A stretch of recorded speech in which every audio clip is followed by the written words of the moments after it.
HighBridge, a division of Recorded Books, presents Catholicism, A Global History, From the French Revolution to Pope Francis, by John T. Mcgreevy. Read by Jonathan Yen. Introduction. This book tells the story of Catholicism since the French Revolution. I wrote it for two reasons. The first is to make an argument. A better understanding of Catholicism enhances our grasp of the modern world. No institution is as multicultural or multilingual. Few touch as many people.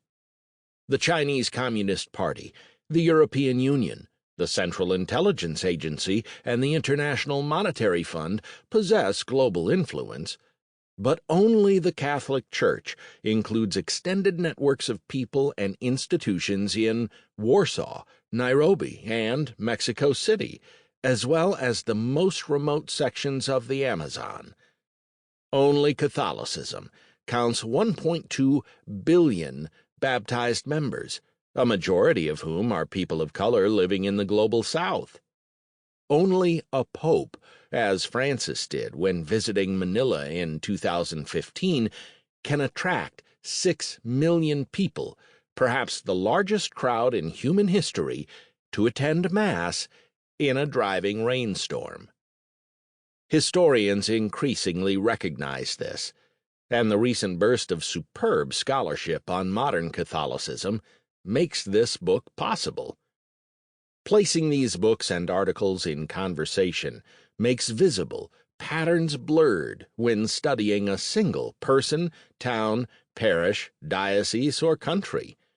The biggest change in history writing in my lifetime has been the loosening of the clamps of the nation-state. Nation-states matter for the history of modern Catholicism, as this book demonstrates. But doctrines, people, and devotional objects also crossed borders with ease. In previous studies, I have tried to understand Catholicism in one nation-state and through its missionaries.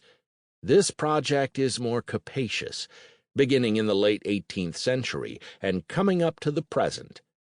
It is not comprehensive. One analyst of recent global histories worries that their scope renders them incapable of assessing causation or sustaining a listener's interest. Chastened, I've made this study as much a story as my narrative skills allow, sacrificing coverage for individuals and themes. Specialists will regret what is missing, and rightly so. Just as the first Christians in Corinth differed from the first Christians in Ephesus, no two contemporary Catholic communities are identical. Still, the patterns of Catholic globalism in the modern era, woven by migrants, missionaries, intellectuals, and diplomats, are unusually dense. One example: a generation after an impoverished 14-year-old girl, Bernadette Soubirous, reported that the Virgin Mary appeared to her in 1858 in the Pyrenees village of Lourdes, an astonishing 250,000 pilgrims descended upon the village each year.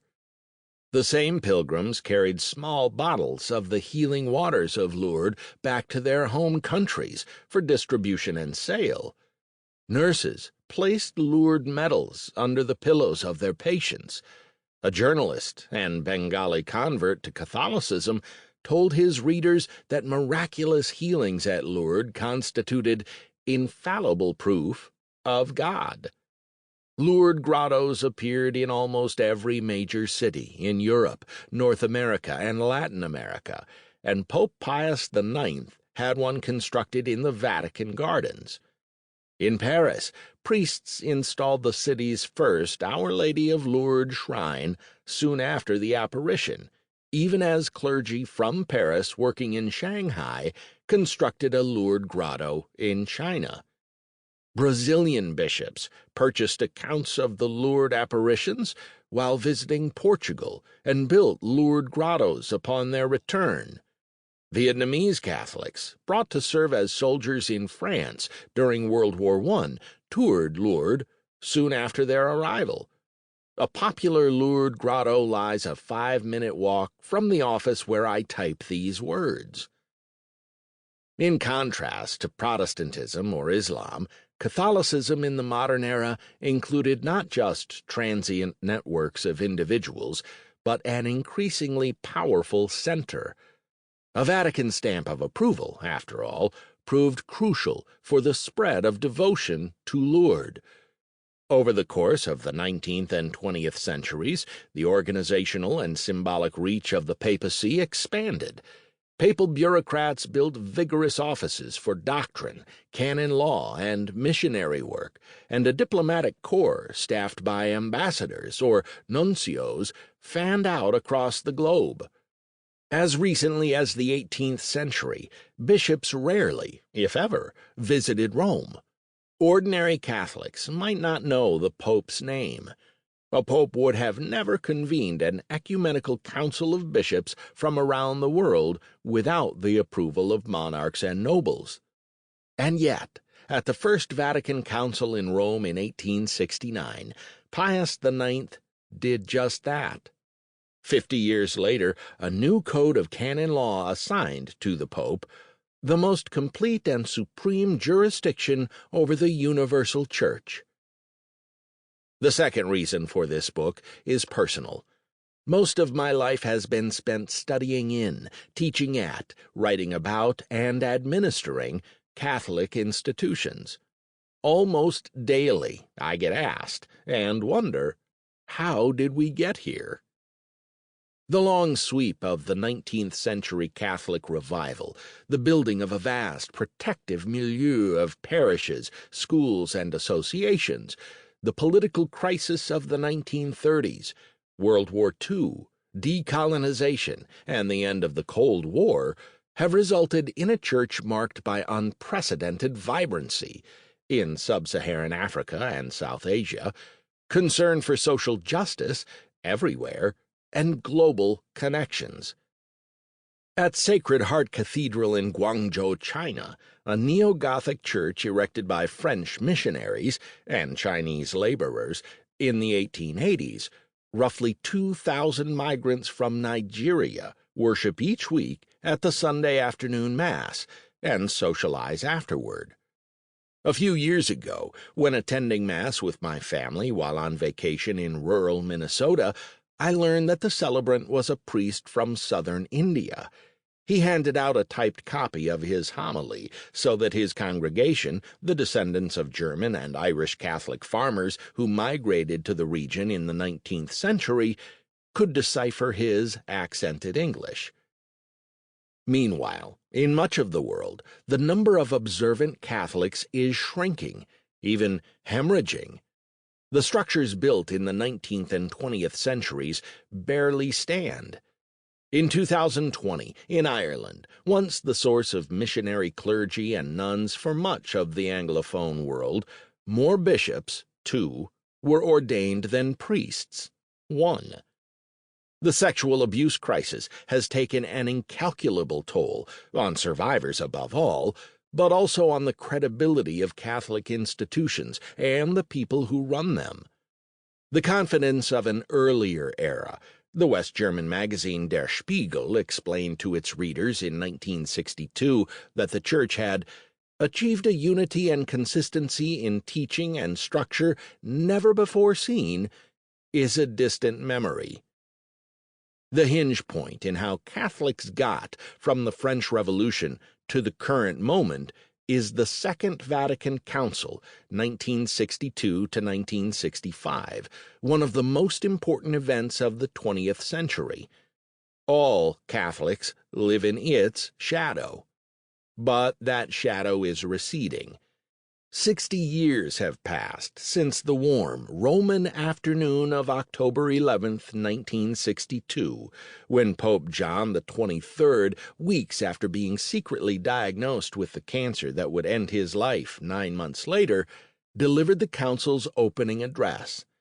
Arrayed in front of him in St. Peter's Basilica were 2,500 Latin Rite Catholic bishops, patriarchs representing Eastern Rite Catholic churches, Protestant observers, theological experts, and reporters, even as millions of viewers watched on television. Speaking in Latin for 64 minutes, John the 23rd asked his listeners to ignore prophets of doom who saw in modern times nothing but prevarication and ruin. The Church needed an aggiornamento, or updating.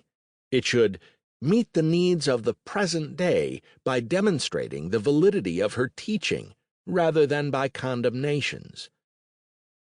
The last person alive who played a major role at the Second Vatican Council is another elderly man wearing white robes. He is the 95-year-old Pope Emeritus Benedict XVI, formerly theologian Father Joseph Ratzinger. The day before John the 23rd's opening homily, Ratzinger, only 34, addressed the German-speaking bishops. He worried that a council of today, which the whole world, including non-Christians, will be watching, could not lock itself in the cage of a medieval view of history, within which it cultivates a kind of ecclesiastical provincialism. Just after the council, a relieved Ratzinger admitted that his fears had not been realized. He termed the final conciliar documents a counter-syllabus, in reference to Pius IX's denunciation of the modern world in the 1864 Syllabus of Errors. The Church had rebalanced itself, Ratzinger thought, after the one-sidedness of the position adopted under Pius IX and Pius X in response to the situation created by the new phase of history inaugurated by the French Revolution. Ratzinger returned to the historical fray in 2005, 8 months after his election as Pope. He now saw things differently. In an address to the Roman Curia, he regretted that the mass media and one trend of modern theology emphasized the council as an event of discontinuity and rupture. Instead, he stressed the continuity of the council with the sweep of church history.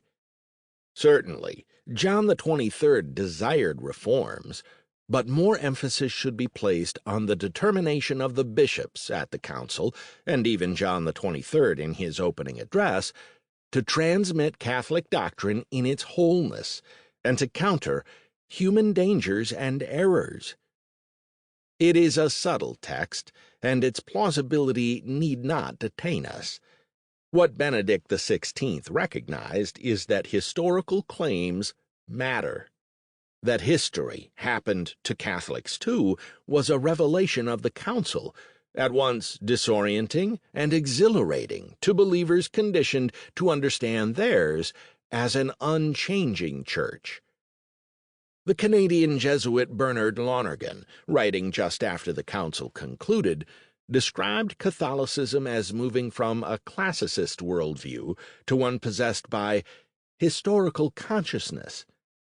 The classicist worldview understood human nature as always the same, and applied universal principles to concrete singularity.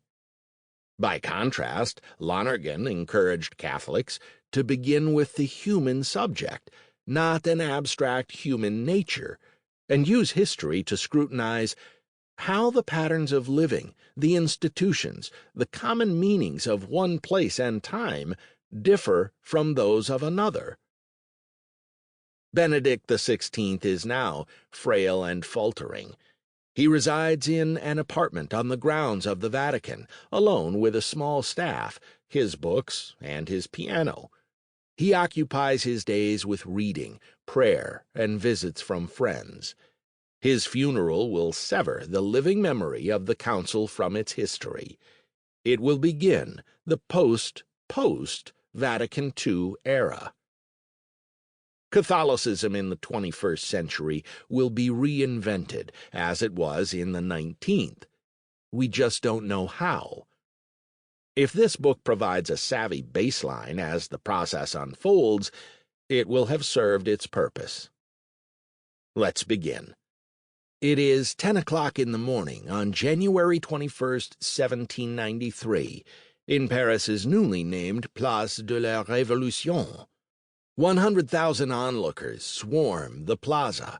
They await the former King Louis XVI, citizen Louis Capet in revolutionary nomenclature, who arrives after a 2-hour carriage ride through the narrow, foggy streets, surrounded by 1,200 soldiers and accompanied by an Irish-born priest, Abbé Edgeworth, who this morning had given him communion in his prison cell.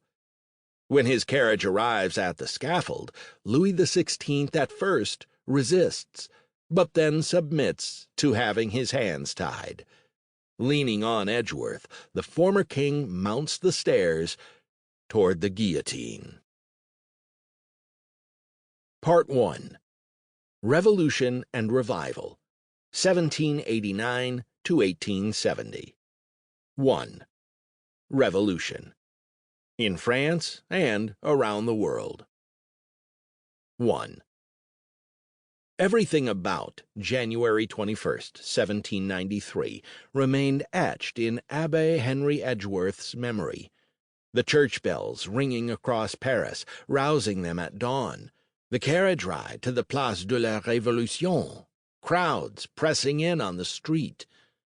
As a conduit for messages from hapless counter-revolutionary plotters, Edgeworth had hoped for an attack on the king's captors. A great number of people devoted to the king had resolved on tearing him from the hands of the guards, he wistfully recalled. For that reason, I still did not despair of rescue at the foot of the scaffold. Edgeworth and Louis XVI did not know each other well. An Irishman educated in Toulouse and Paris, Edgeworth had been drawn into the royal court by service as confessor to the king's aunt. After Louis XVI's failed flight from Paris in 1791, the king requested Edgeworth's counsel. When the National Convention sentenced him to death, the king asked to meet one final time with his wife, Marie Antoinette, and their children. Edgeworth listened from the next room as the family said their goodbyes, the sobbing children clutching onto their father. No serious rescue effort materialized. When the king reached the top of the scaffold stairs, Edgeworth announced, "Son of Saint Louis, go to heaven." The king prayed out loud, "To God, that the blood you are going to shed may never be visited on France." Edgeworth knelt at the base. Then the guillotine fell, and the crowd roared. Edgeworth recalled the executioner, showing the bleeding head to the mob and sprinkling me with the blood that streamed from it. Not permitted to wear his clerical robes, Edgeworth then managed, to his own amazement, to blend into the vast crowd. He journeyed to the country home of Malesherbes, the king's lawyer and an early proponent of the Revolution. Malesherbes and his family would die by guillotine a year after the king. He begged Edgeworth to "Fly, fly, my dear sir, from this land of horror and from the tigers that are now let loose in it." Edgeworth flew to England. His own opposition to the Revolution was long-standing.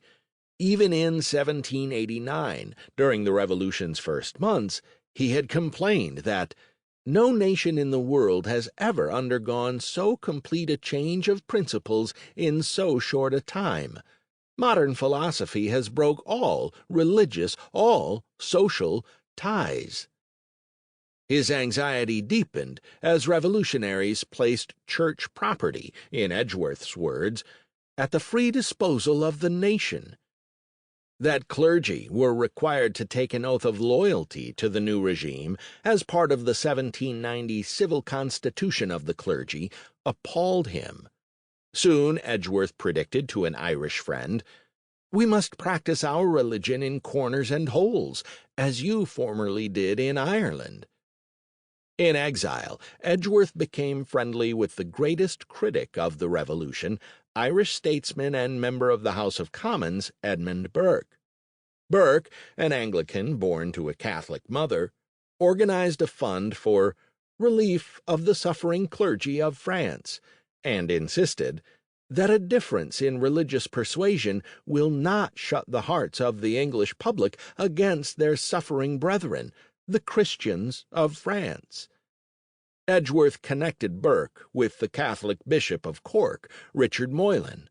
Moylan worried about the spirit of the French infernal revolution spreading to Ireland, and urged all friends of order to rally around the British throne. Edgeworth eventually followed Louis XVIII, brother of the executed king and claimant to the throne, to a palace in Mitau, then part of the Russian Empire and now part of Latvia. Tsar Paul I funded Louis XVIII's exile, including a household of courtiers who replicated the rhythms of Versailles. Edgeworth stood at the king's right during the daily promenade and otherwise upheld the fiction of a continued unity between throne and altar. The distance from Paris, where Napoleon consolidated his authority, to Mitau permitted the fantasy of a popular movement to restore the monarchy. Napoleon's spies mockingly called Louis XVIII the King of Mitau. As late as 1800, Edgeworth speculated in a letter to his sister that the French will sooner or later return to their former masters, though it be impossible at present to say by what means or when. When Napoleon's armies sliced through northern Europe, Edgeworth aided wounded Prussian soldiers brought to the estate. Edgeworth's health deteriorated after he contracted a fever from an ill soldier. In 1807, he died at Mitau, far from his native Ireland and the France he had called home. Louis XVIII mourned, a friend and comforter, a benefactor. Clergy at an Irish seminary stored a set of Edgeworth's vestments. Once a year, a priest donned them and said Mass in honor of Edgeworth and all victims of the Revolution. 2. Abbe Edgeworth's melancholy career is a footnote to the French Revolution, but a revealing footnote. Until the Second Vatican Council in the 1960s, no single event in the history of modern Catholicism was as momentous, none as disruptive, as the French Revolution and the subsequent Napoleonic Wars. One of the first Catholic analysts of the Revolution, the diplomat Joseph de Maistre, predicted that its reverberations would be felt far beyond the time of its explosion and the limits of its birthplace.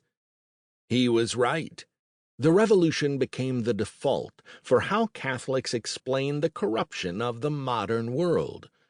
When another set of revolutions broke out in 1848, the leader of the Jesuits in Rome assumed that leaders of the revolts aimed to replicate the Grand Revolution in France. In 1932, Dublin's Archbishop informed a presumably befuddled audience in County Cavan that the Revolution had inspired the whole modern attack on our divine Lord Jesus Christ and his Church. A few bishops assembled in Rome for the Second Vatican Council remained fixated on the phantom of the Revolution. This rupture was not inevitable. The importance assigned in Catholic memory to the destructive effects of the French Revolution blotted out the more ambiguous relationship between Catholics and revolutionary ideas. Many Catholics played leading roles in the first phase of the French Revolution, and many more would participate in subsequent democratic revolutions in Europe and North and South America.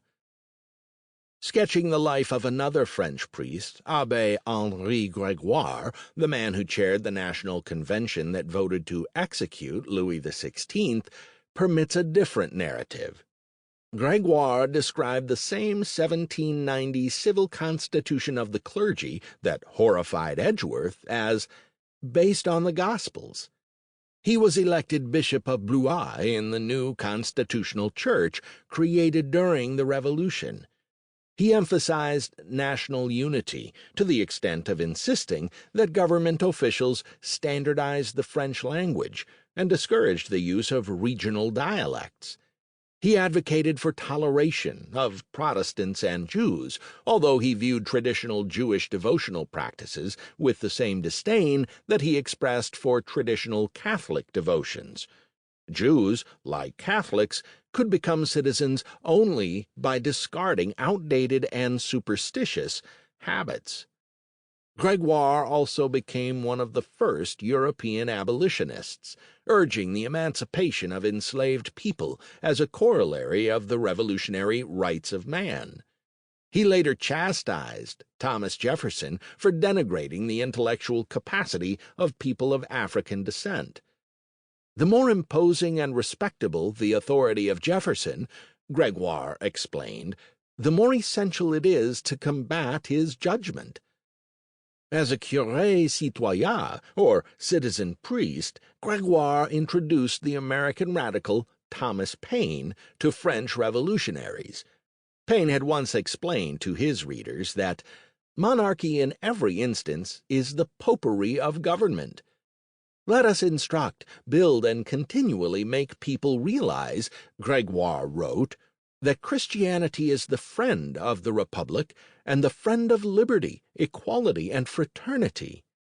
He supported the decision to remove Louis XVI from his throne because we must destroy this talisman whose magic power may still stupefy many more people.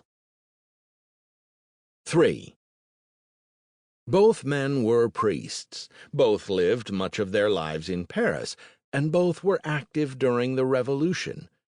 Why did Abbé Gregoire and Abbé Edgeworth assess it so differently?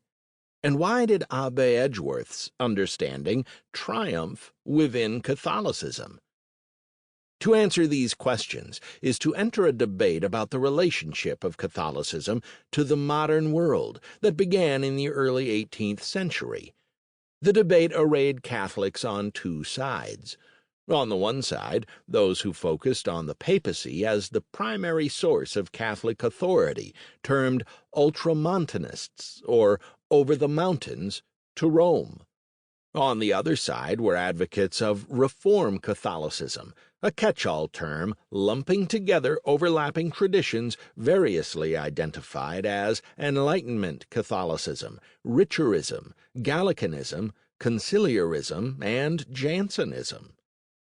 For most of the 18th century, Reform Catholicism seemed in the ascent. The movement only lightly touched the rural masses, a disabling weakness that would become more apparent in the 19th century. It appealed, though, to some 18th century popes, many bishops and clergy, and an assortment of Catholic kings, nobles, and lay leaders. Reform Catholicism exerted the deepest influence in France, where its advocates inherited a tradition of episcopal independence from the papacy dating back to the 17th century. But Reform Catholicism also held sway in the Austro-Hungarian Empire, parts of the Netherlands and Germany, northern Italy, and among elites in Spain, the Polish-Lithuanian Commonwealth, and Portugal. Outside Europe, Reform Catholicism exerted significant influence in colonial Brazil and much of Spanish-speaking Latin America. Groups of Reform Catholics lived in England, Scotland, and British North America. The nuances of Reform Catholicism defy brisk summary, but its adherents essentially desired two things: a Catholicism more consistent with Enlightenment ideals of science and investigation, and a church with more deference toward episcopal and even lay authority at the expense of the papacy. The blend of Catholic and Enlightenment ideas became increasingly visible during the 18th century. The first European university to offer a course in experimental physics was run by Benedictine monks in Salzburg. Bishops funded scientists studying astronomy and medicine, with a Bolognese bishop facilitating the use of corpses for medical research. Pope Benedict XIV himself promoted the career of Laura Bassi, the first woman to hold a position at the University of Bologna and one of the era's most distinguished scientists. He thought scholarly work Sample complete. Ready to continue?